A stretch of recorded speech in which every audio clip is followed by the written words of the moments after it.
Empezamos, ¿cierto?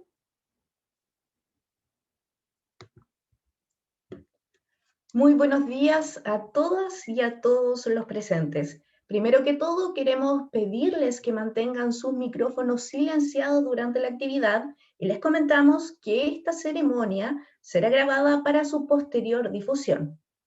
Damos comienzo entonces a la ceremonia de bienvenida a la generación 2021 de la Facultad de Ciencias Jurídicas y Empresariales de la Universidad de la Frontera, saludando muy cordialmente a las autoridades académicas presentes, encabezadas por la decana de la Facultad de Ciencias Jurídicas y Empresariales, doctora Paulina Sangüesa Martínez, a su equipo directivo y también a directoras y directores de departamentos, escuelas y carreras de nuestra casa de estudios, académicas, académicos, funcionarias y funcionarios presentes, y muy especialmente a las y los nuevos estudiantes de nuestras carreras, contador público y auditor, derecho e ingeniería comercial.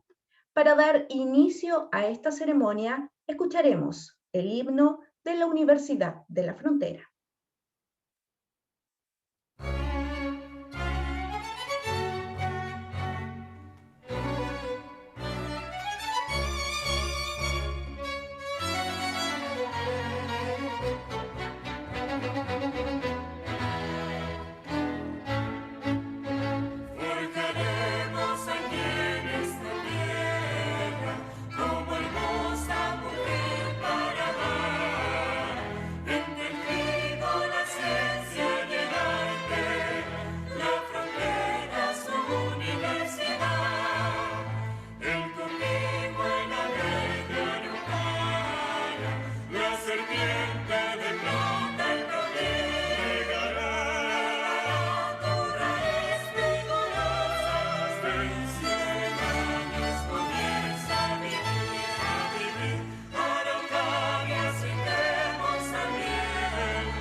A continuación, para saludar y dar la bienvenida a la generación 2021, se dirigirá a ustedes la decana de la Facultad de Ciencias Jurídicas y Empresariales, doctora Paulina Sangüesa Martínez. Decana. Muchas gracias. Señoras y señores directivos, académicas, académicos, funcionarias, funcionarios y comunidad estudiantil de la Facultad de Ciencias Jurídicas y Empresariales de la Universidad de la Frontera. Me complace saludarles y tenerles presente en esta ceremonia con el fin de dar la bienvenida a nuestra nueva generación de estudiantes de las carreras de Derecho, Contador Público y Auditor e Ingeniería Comercial de ingreso 2021. Mi mensaje el día de hoy está preparado y dedicado especialmente para ellas y para ellos. Todo fluye, todo está en movimiento y nada dura eternamente. Por eso, no podemos descender 2 veces al mismo río, pues cuando desciendo al río por segunda vez, ni el río ni yo somos los mismos. Con esta frase que se atribuye a Heráclito de Éfeso, filósofo de la Grecia antigua, quiero en primer lugar felicitarles por haber llegado a esta instancia, caracterizada por el cambio en muchos ámbitos.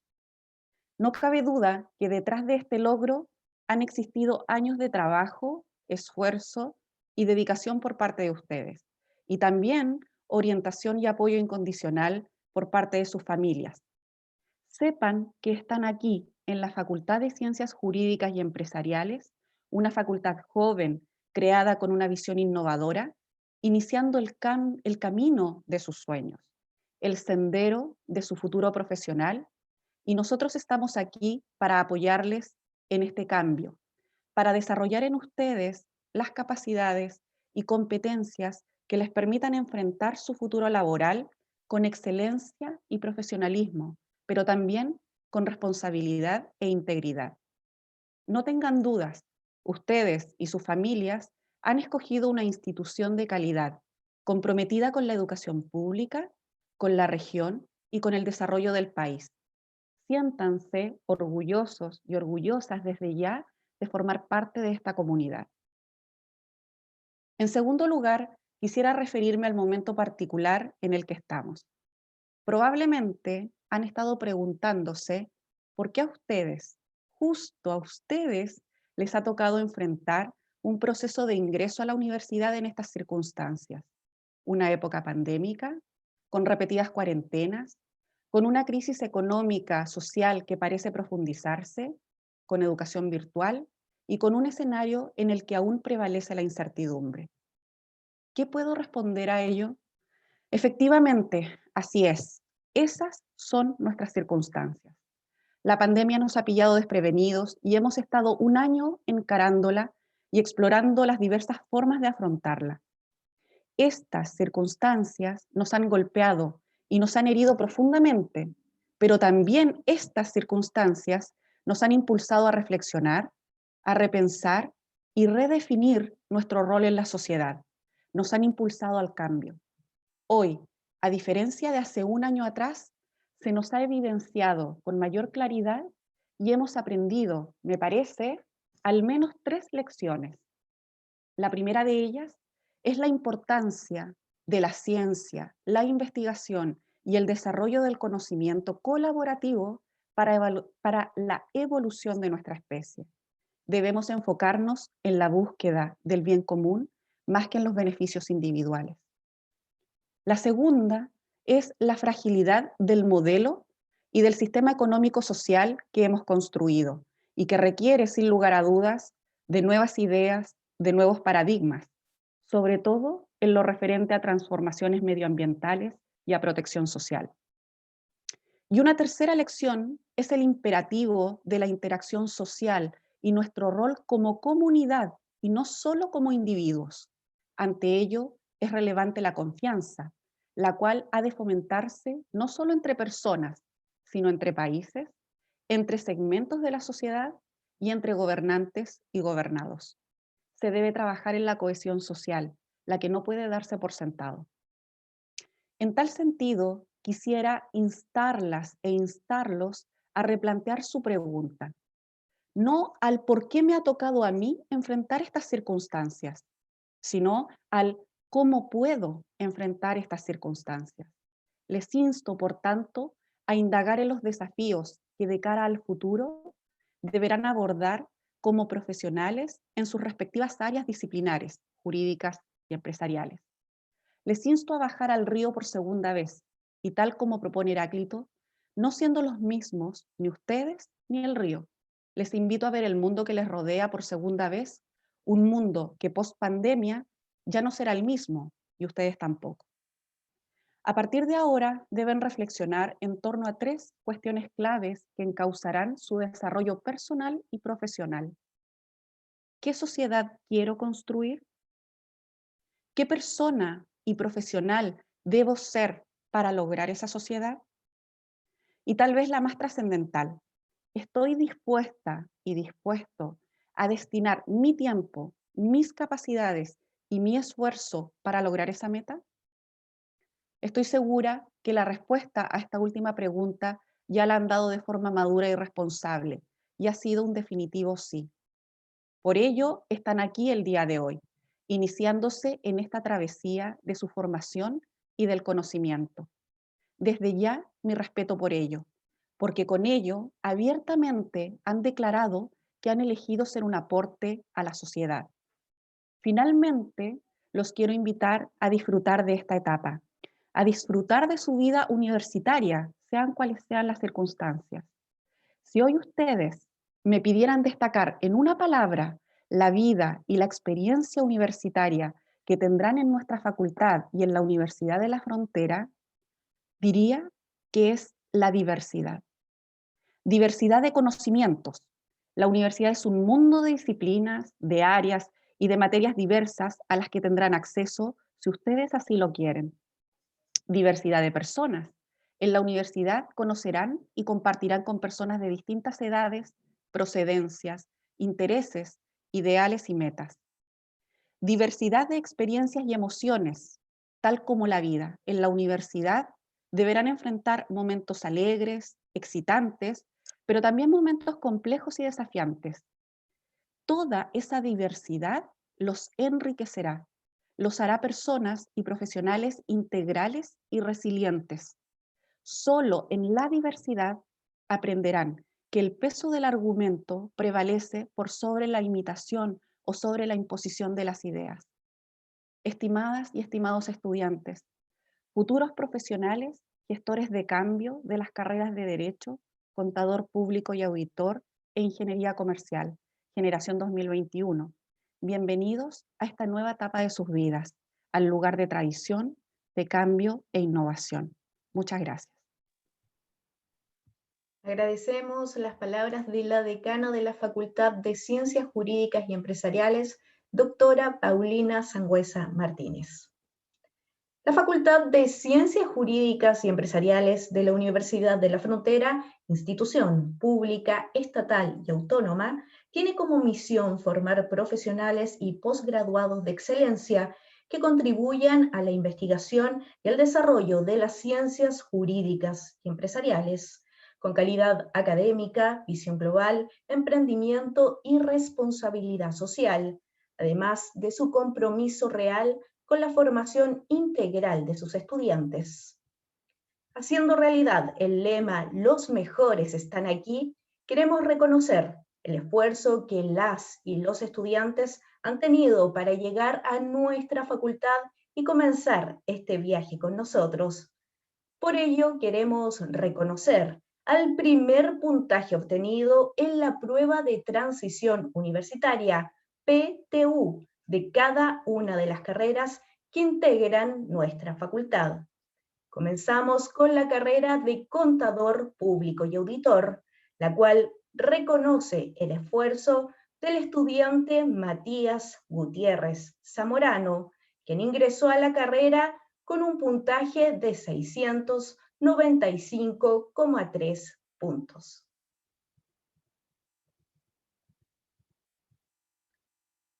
Por su parte, la carrera de Derecho reconoce el esfuerzo de la estudiante Belén Vegas Carrillo, quien ingresó a la carrera con un puntaje de 769,65 puntos.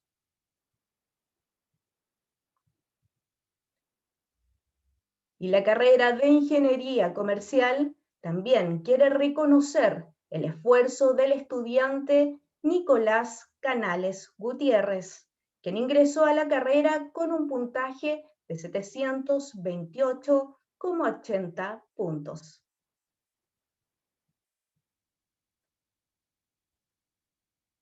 Prosiguiendo con nuestra recepción, a continuación, la magíster Ana de Lucas presentará la conferencia Salud Mental y Aprendizaje, enfrentando mi proyecto de vida universitaria en tiempos de crisis. La magíster Ana Isabel de Lucas Collar es psicóloga por la Universidad Complutense de Madrid, España, magíster en neurociencias y especialista en neuropsicología clínica, evaluación neuropsicológica y neurorehabilitación. También trabajó 11 años para la Consejería de Educación de la Comunidad de Madrid y en Chile es docente universitaria de pregrado y posgrado, además de ejercer la neuropsicología clínica en el ámbito privado. A continuación, iniciamos entonces la conferencia titulada Salud Mental y Aprendizaje, enfrentando mi proyecto de vida universitaria en tiempos de crisis. Ana de Lucas. Hola, buenos días, gracias. ¿Se me escucha? ¿Se me ve bien? Bueno, yo lo primero que quiero hacer, por supuesto, es agradecer tanto al decanato como a la Universidad de la Frontera el privilegio, esta posibilidad que me brindan de poder participar en la llegada y en esta ceremonia para los estudiantes del año 2021 de la Facultad de Ciencias Jurídicas y Empresariales.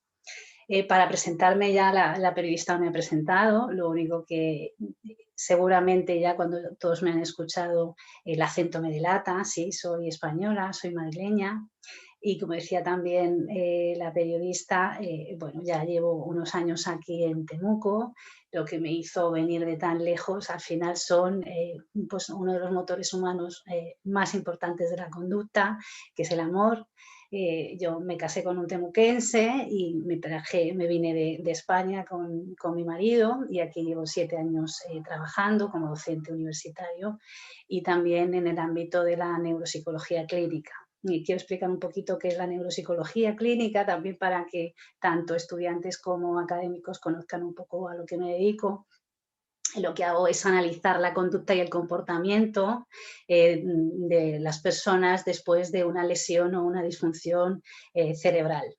En adultos, la mayoría de las veces por daño cerebral adquirido y en niños también por trastornos del neurodesarrollo. Y para eso evalúo a través de la evaluación neuropsicológica y también neurorehabilito. Pero lo que me trae hoy en especial para esta charla es en realidad quiero hablar a los estudiantes y especialmente también a las familias sobre la salud mental y el aprendizaje, ¿ya? Entonces, el inicio de mi charla también quería hacer un poco referencia a mi experiencia personal. Yo hace ya más de 20 años que entré por primera vez en la sala, en el aula de la Universidad Complutense, que es una universidad gigantesca, pero aún así, aunque hace más de 20 años que esto sucedió, tengo recuerdos muy vívidos de esa primera experiencia, que en este caso los estudiantes que nos están escuchando lo están haciendo a través de otro canal, que es el digital, pero nos ponemos en la misma situación en clase, ceremonia de inauguración, y uno de los profesores que recuerdo, que ahí fue de los primeros que habló, nos pidió reflexionar sobre la satisfacción, sobre el orgullo y sobre el agradecimiento que debíamos sentir por estar ocupando un lugar en la universidad. Y con eso quiero iniciar yo mi charla también, que los estudiantes reconozcan, reflexionen sobre el privilegio que significa poder ir a la universidad. Aunque ahora muchos de nosotros pensamos que hay una gran mayoría de jóvenes que pueden ser educados, en realidad no es así, ¿no? Y los datos mundiales son que todavía hay muchísimos niños y jóvenes que no solamente no pueden llegar a una educación superior, sino tampoco a una educación básica. Entonces, los que me estáis escuchando, lo primero sería reflexionar de ese privilegio de poder estar en la universidad. Y además de reflexionar sobre ese privilegio, entender, y las familias también, que todo lo que significa un tránsito, un cambio, entrar a un proceso nuevo, debería ser acompañado de un proyecto. Entonces, yo quiero hablar sobre vuestro proyecto de vida universitaria para los años que os esperan. En ese proyecto hay dos aspectos fundamentales muy importantes que son y que están interrelacionados, que es la salud mental y el aprendizaje o principios básicos de aprendizaje. Entonces, ¿por qué comento que estos dos conceptos están interrelacionados? Las investigaciones concluyen ya, que el hecho de una buena salud mental va a generar de forma positiva y sobre todo un impacto muy significativo en el rendimiento académico y en la productividad de los estudiantes, ¿ya? Pero además hay bidireccional. También las investigaciones concluyen que tener un título universitario es un factor preventivo de salud mental a lo largo de mi vida, ¿ya? Entonces, el hecho de pasar por la universidad también me va a ayudar a generar estrategias de afrontamiento para mi salud mental. Entonces, yo también, uno de los objetivos de esta charla, por supuesto que no es alarmar a las familias ni alarmar a los estudiantes sobre la salud mental universitaria, sino compartir ya, con todos ellos ya, los conocimientos que tenemos hasta ahora sobre cuál es la salud mental del estudiante y especialmente qué acciones puedo llevar a cabo para mantener una adecuada salud mental, ¿sí? Porque nosotros todos los seres humanos, ya, al final, de forma rápida, vamos a ir aprendiendo estrategias de afrontamiento. Y esas estrategias de afrontamiento nos van a permitir que nosotros vayamos pasando o evaluando qué momentos son más críticos o son más estresantes de nuestro día a día en la universidad y qué debemos hacer para mejorarlo. Antes de seguir con estas estrategias de afrontamiento, sí me gustaría hablar un poquito sobre el concepto de salud mental. Con la crisis y con la pandemia todos nos hemos ido familiarizando mucho más con este concepto, lo escuchamos más a través de los medios de comunicación, ¿ya? Y la salud mental es definida como, no solamente como la ausencia de una enfermedad o de una afección, sino como un estado completo de bienestar, Y ese estado completo es físico, es mental y es social. Por lo tanto, si nosotros los seres humanos somos seres biosociales, también hay factores que son ambientales, hay factores que son psicológicos y de personalidad, y hay factores también que son hereditarios, y hay factores que son también de agrupación y de sociedad, que nos van a generar también dificultades de salud mental. Entonces, yo decía hace un momentito que nosotros vamos a afrontar situaciones de estrés, como el cambio y al entrar en la universidad, a través de unas estrategias de afrontamiento. Y esas estrategias son diferentes en cada uno de nosotros. ¿Y por qué son diferentes en cada uno de nosotros? Porque nuestro cerebro percibe las situaciones de forma diferente. Porque además tenemos un cerebro que es constructivo, es decir, tenemos un cerebro que es activo, no es un cerebro meramente pasivo, que voy viendo y reproduciendo la realidad, no. Nosotros tenemos un cerebro que es activo y reconstruye y construye en la realidad. Por eso cada uno de nosotros afronta una situación de forma diferente, dependiendo de cada uno de nuestros cerebros. Y eso es lo que estudia la neurociencia y eso es lo que está estudiando la neuropsicología. ¿Por qué y cuáles son los factores que hacen que unas personas generen esas estrategias y construyan la realidad de una forma y otras personas generen otro tipo de estrategias y construyen de otra forma distinta? ¿Qué más cosas o qué sabemos nosotros que es importante en este periodo de inicio de la universidad? Los estudiantes que llegan a la universidad están en un periodo del ciclo vital que en psicología conocemos como adultez emergente, entre los 18 y los 28 años, es ese periodo de adultez emergente. Y en ese periodo suceden una serie de factores que son predisponientes a problemas de salud mental. ¿Qué es lo que va a pasar en este periodo? Va a pasar que los estudiantes, los jóvenes, se alejan del núcleo familiar, En ocasiones migran de su localidad hacia la ciudad donde está la universidad. Además, tienen que transitar ya de un sistema educativo más protector, que es la enseñanza media, a un sistema educativo que va a valorar sobre todo la autonomía, la independencia, la flexibilidad, la responsabilidad, la proactividad. Y ese tránsito también genera estrés. Además, vamos a encontrar metodologías didácticas diferentes y actualmente este tipo de metodología a través de esta pedagogía que no es presencial, que es online, también genera incertidumbre y estrés. No solo eso, sino que los estudiantes muchas veces tienen que compaginar también estudios con trabajo y en otras ocasiones también se producen desajustes por las expectativas que tenéis, es decir, expectativas positivas después de tener un título universitario de mayores ingresos económicos, movilidad social, y hay ocasiones que se encuentran con una diferencia con las posibilidades reales que finalmente suceden cuando terminamos un título. A todo esto podemos añadir que no siempre cuando hay un problema de salud mental son las circunstancias o el inicio de la transición a la universidad, sino que los estudiantes llevan ya o traen ya dificultades en su infancia y en su adolescencia. Y todo esto va a producir que puedan ir surgiendo problemas de salud mental. Pero yo insisto que no es la idea, ¿no?, sobre alarmaros, sino que ir conociendo un poquito qué podemos hacer y cuáles son las sintomatologías que van a aparecer o que pueden aparecer. Además, ¿qué nos dicen las estadísticas? Las estadísticas nos dicen que a nivel mundial que casi un 27% aproximado de estudiantes presentan alguna sintomatología de trastornos de salud mental o de problemas de salud mental.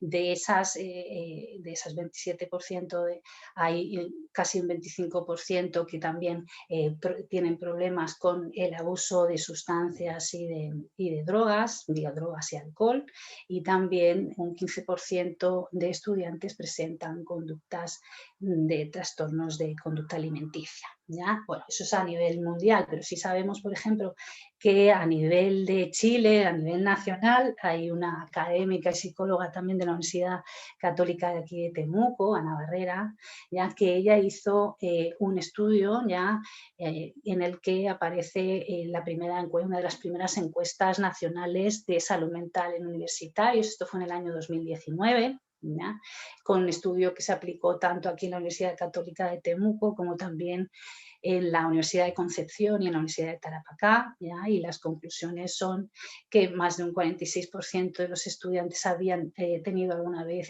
problemas de salud mental, un alto porcentaje, también casi un 45%, de depresión y ansiedad, y un 30% también, además, dificultades y problemas de estrés que se generaban por la percepción que tenían los estudiantes de dificultades en el inicio de sus estudios. Bueno, entonces, ¿qué sabemos nosotros, por ejemplo, con respecto a cuáles son los síntomas o cuáles son los niveles podemos decir, TIC que podemos fijarnos nosotros como padres, por ejemplo, o profesores en nuestros estudiantes, ¿no? Es decir, qué síntomas de problemas de salud mental puedo hacer caso, darme cuenta, ¿no?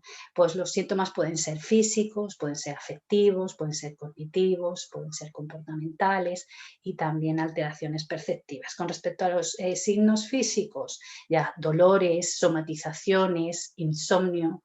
Con respecto a los síntomas más afectivos, ya miedo, ansiedad, tristeza, pero también anhedonía. La anhedonía es la incapacidad para sentir placer en situaciones que antes sí tenía esas situaciones y sí me daba placer esa actividad y ahora ya no me lo da.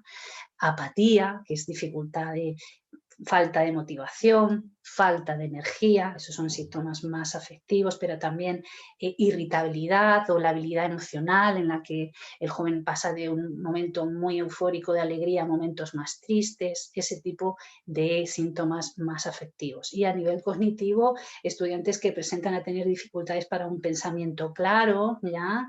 Dificultades para atender y para memorizar, y esos son síntomas más cognitivos. A nivel comportamental, sobre todo más agresividad, ¿no?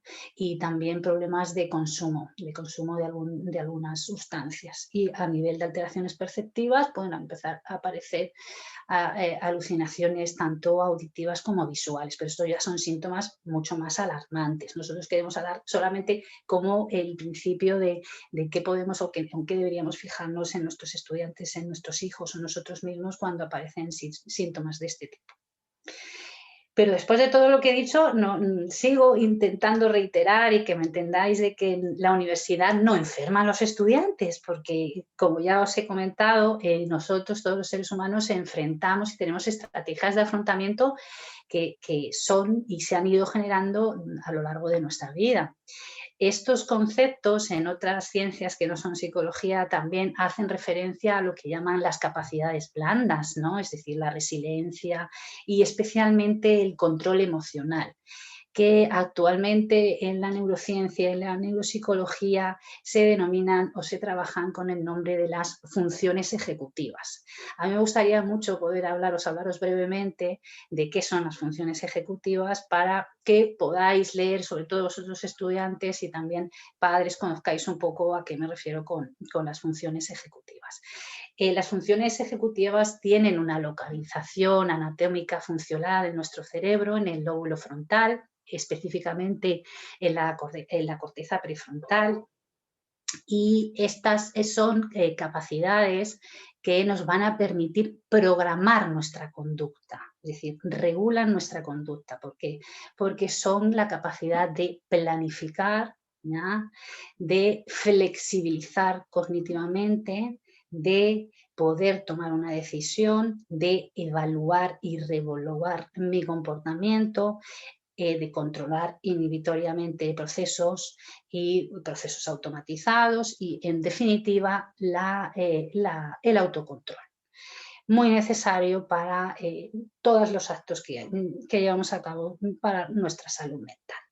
Y esas funciones ejecutivas, además de nuestro cerebro, ya están muy influenciadas o van a ser mejores o peor dependiendo de los niveles de neurotransmisores o niveles moleculares que tiene mi cerebro. Entonces también estos circuitos cerebrales que están en la zona prefrontal de mi cerebro van a depender de los niveles de serotonina, dopamina, muchas veces también noradrenalina, y especialmente esos son neurotransmisores, pero también de hormonas como la oxitocina o la endorfina. Por lo tanto, esas funciones ejecutivas también van a estar muy influenciadas no solamente a nivel ambiental y contextual, sino también hereditariamente, ¿no? Y por eso nosotros sabemos que hay veces que el componente genético es muy importante también en el inicio de problemas de salud.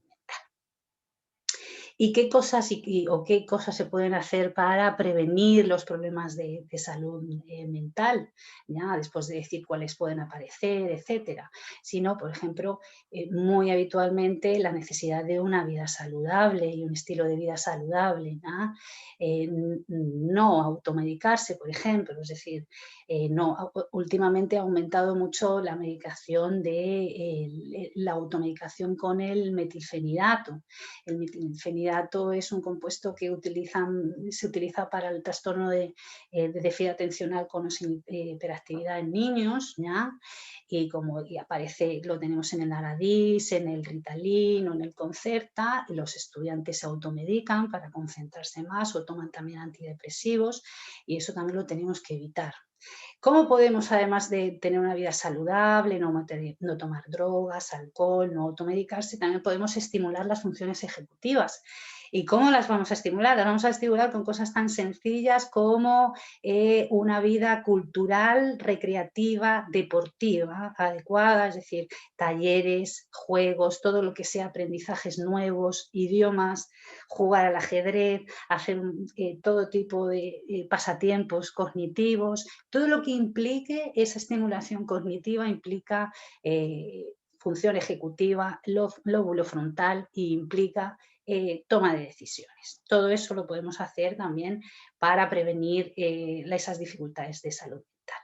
Decíamos entonces que al iniciar o pensar en un proyecto de vida universitario tengo que tener en cuenta mi salud mental, pero además también tengo que tener en cuenta el aprendizaje, es decir, si soy capaz de tomar también iniciativas con respecto a cómo aprendo y si es el momento y si estoy aprendiendo de la forma más adecuada, ¿verdad?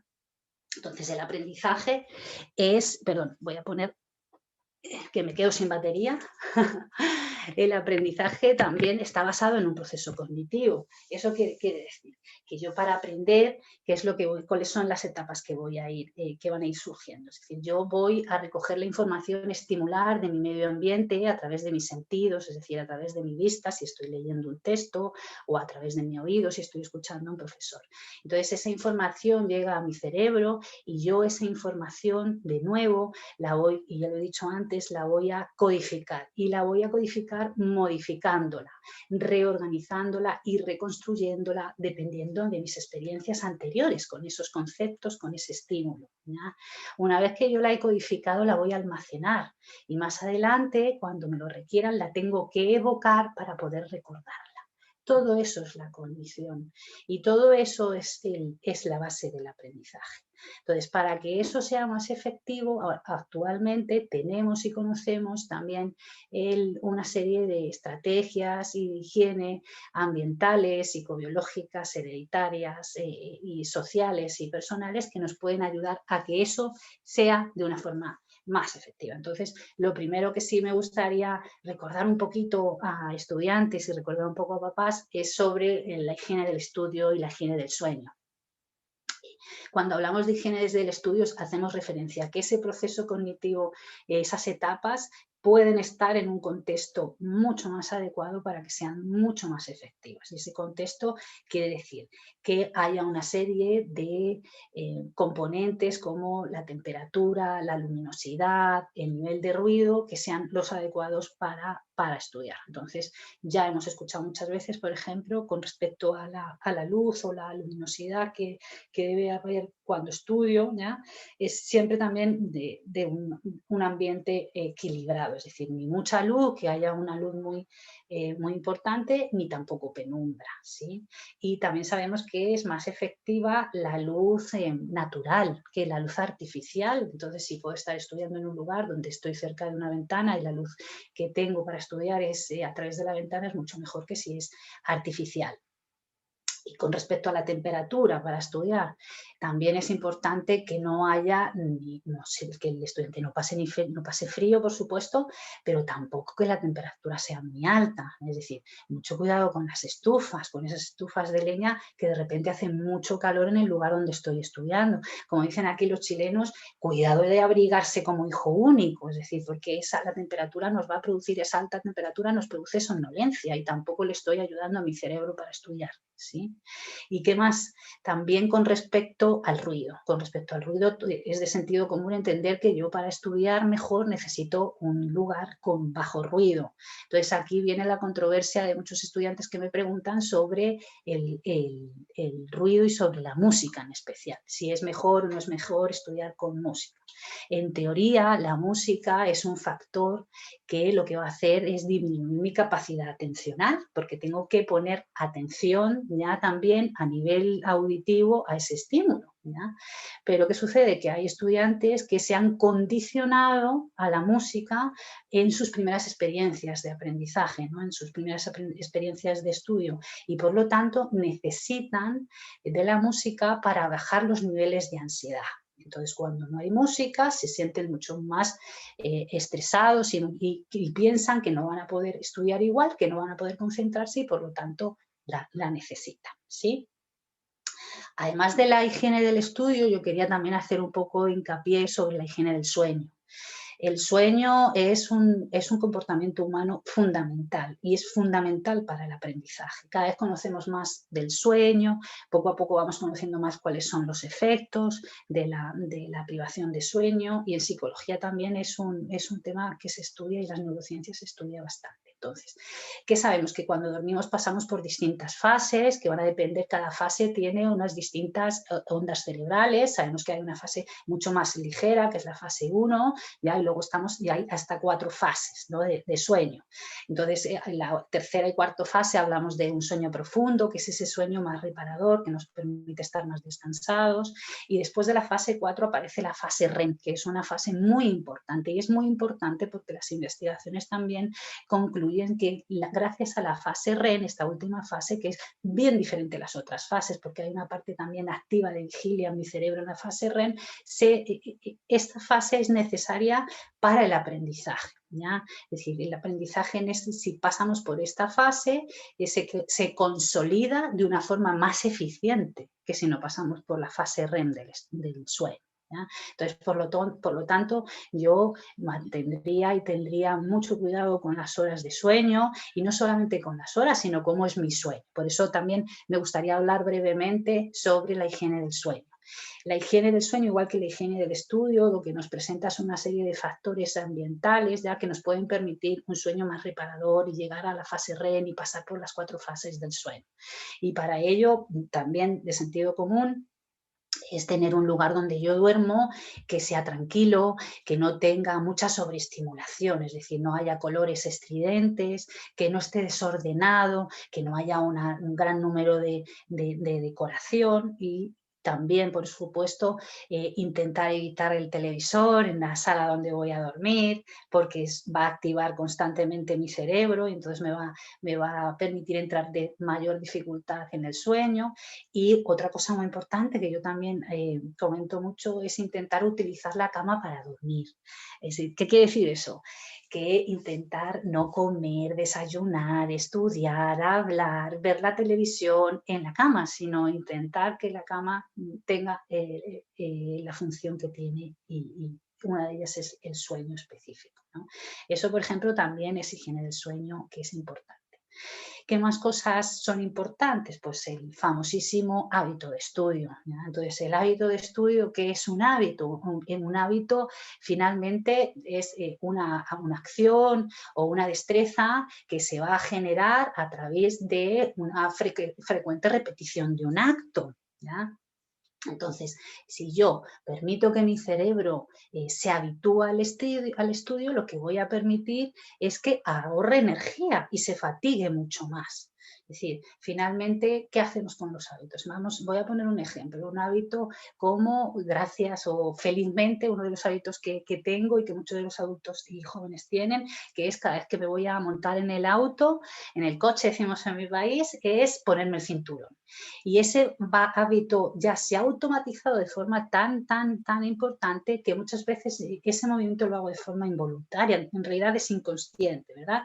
Es decir, tengo que ir, cuando voy manejando me fijo a ver si llevo ese cinturón o no lo llevo, porque no me acuerdo si me lo he puesto. Y sí me lo he puesto. ¿Y por qué sí me lo he puesto? Porque cuando el cerebro ha visto ese volante manubrio y en ese momento ha dado una orden al cerebro de una sinapsis eferente, es decir, el cerebro da una orden a mi médula espinal para que inerve los músculos y mueva el brazo, tome el cinturón y me lo ponga, y eso es de forma ya inconsciente, ya automática. Pues imaginaros el beneficio que supone también tener un hábito de estudio, lo que me va a ahorrar en energía y en fatiga, que yo cada vez que me ponga a estudiar tenga un hábito ya restablecido, porque el hábito no es nada más que una conexión sináptica que está consolidada, es un circuito sináptico consolidado. Bueno, pues entonces también tener en cuenta la importancia de los hábitos de estudio. Y además vuelvo a hacer referencia con respecto a qué tiene que tener en cuenta el joven a tomar al planificar y proyectar su vida universitaria, son las funciones ejecutivas de las que hablaba antes, ¿no? Las funciones ejecutivas del lóbulo de la corteza prefrontal, como también fundamentales para la planificación de mi estudio, para mi plan de estudio, mi plan de aprendizaje. Entonces, cuando hago ese plan de estudio o plan de aprendizaje, yo tengo que tener tres cosas en cuenta. Primero, si he conseguido planificar adecuadamente sobre cosas tan importantes como el tiempo del estudio, como los materiales y recursos que necesito, la bibliografía, los apuntes, el lugar donde voy a estudiar. Esa es la planificación de mi estudio. Pero además tengo que ser flexible cognitivamente y poder modificar si veo que no estoy por el camino que debo. Es decir, evalúo si no estoy aprendiendo lo que debería o de la forma más adecuada y busco alternativas para poder estudiar por otro medio, ¿no? Eso sería otra función ejecutiva muy importante. Y por último, la capacidad de reevaluar y evaluar si he alcanzado los objetivos que yo quiero, si realmente he aprendido, si entiendo el texto y para eso, y puedo saber si lo entiendo porque lo puedo decir con otras palabras, porque puedo hacer una síntesis de la idea general, porque le puedo explicar a mis compañeros ese concepto. Cuando yo puedo hacer eso, entonces voy dándome cuenta que estoy aprendiendo de la forma adecuada. Eso de nuevo son funciones ejecutivas que cada vez estudiamos también a nivel de aprendizaje, cómo van a influir mucho en el estudio. Y con respecto a la última parte, después de hablar un poquito, porque creo que se me acaba el tiempo, sobre el proyecto de vida universitario, tanto desde la salud mental como desde el aprendizaje, me gustaría también hablaros de la necesidad a los estudiantes de primer año de que comuniquéis vuestras dificultades, vuestras sospechas, vuestros síntomas que estáis empezando o que de repente tenéis, ¿ya? Y cómo podéis comunicarlo. Sobre todo porque si pensáis, la salud mental es un término, es un aspecto que está muy estigmatizado. Está muy estigmatizado y lo que produce es que los jóvenes no quieran o se sientan discriminados si hablan sobre dificultades de salud mental o para aprender, etc. Entonces, las universidades, la Universidad de la Frontera y las universidades a nivel mundial cada vez van a utilizar más estrategias para sensibilizar tanto a profesores como padres o como a estudiantes sobre la salud mental y bajar esa estigmatización, ya ir suprimiendo esa estigmatización para que haya de esta forma una acción preventiva ya para la salud mental. Además de ese tipo de campañas de sensibilidad, también cada vez se utilizan o se activan protocolos para esa prevención inicial y detectar esos primeros síntomas. Eso lo hacen las universidades también. También hay una atención más individualizada, que por ejemplo en el caso de la Universidad de la Frontera es también a través del el desarrollo, se llama, bueno, en realidad se llama la Dirección de Desarrollo Infantil, que no digo de Desarrollo Estudiantil, que no me acordaba, perdón, Dirección de Desarrollo Estudiantil a través de la Unidad de Salud Estudiantil. Así que por favor, ya sabéis que existe esa posibilidad para poder ser asesorados y del asesoramiento también a lo mejor hay una derivación, ¿sí? Y bueno, como decía también la decana, yo creo que es fundamental que tengáis en cuenta que vais a pasar un periodo de satisfacción, ¿ya? De satisfacción y de alegrías, de inicio de nuevas relaciones personales, ¿ya? Amistades, sentimentales, profesionales, que van a seguir haciendo, aunque estemos en este contexto de pandemia, se van a seguir haciendo porque se van a hacer a través de las plataformas digitales, pero se van a generar igual, ¿ya? Por eso, aprovecharos, pensar que este periodo sigue siendo, de todas las formas, lo más especial es que es muy enriquecedor. Y el día de mañana ese enriquecimiento os va a servir para muchas cosas.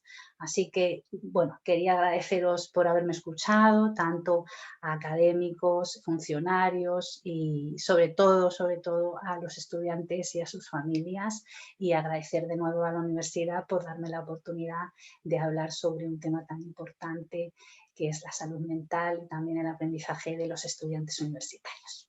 Gracias. Agradecemos a la magíster Ana de Lucas por su participación y por la interesante conferencia presentada el día de hoy.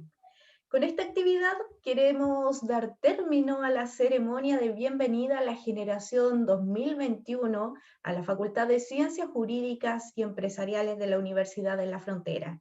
Y les invitamos a vivir la universidad y a participar de las distintas instancias organizadas para ustedes en esta semana de inserción. Gracias por su asistencia y antes que se desconecten, queremos invitarles a que enciendan todas sus cámaras de forma voluntaria y así registrar este momento en una fotografía. Así que todos los interesados ahora han de encender sus cámaras y así poder registrar este momento, esta ceremonia de bienvenida a las y los estudiantes de primer año. Así que todos los que deseen pueden encender ahora sus cámaras, nosotros estamos registrando los momentos, estamos tomando los pantallazos necesarios. Y queremos agradecer porque 156 asistentes fueron parte de esta actividad y queremos desearles lo mejor en este nuevo año, que inicien este viaje, que cuenten también con nosotros para todo este camino que comienzan. Acá está el equipo directivo de la facultad, el equipo operativo, y bueno, ustedes ya han estado en distintas carreras donde han conocido a los directores de carrera. Este viernes también tenemos una actividad que se llama Por fin es viernes, así que también los vamos a dejar invitados a esta actividad para que puedan ir y para que puedan seguir conociéndonos y vinculándonos con todo lo que es la universidad y nuestra facultad. Así que muchas gracias a todas y a todos por su participación y hasta aquí llegamos con esta ceremonia. Que tengan una excelente tarde. Nos vemos.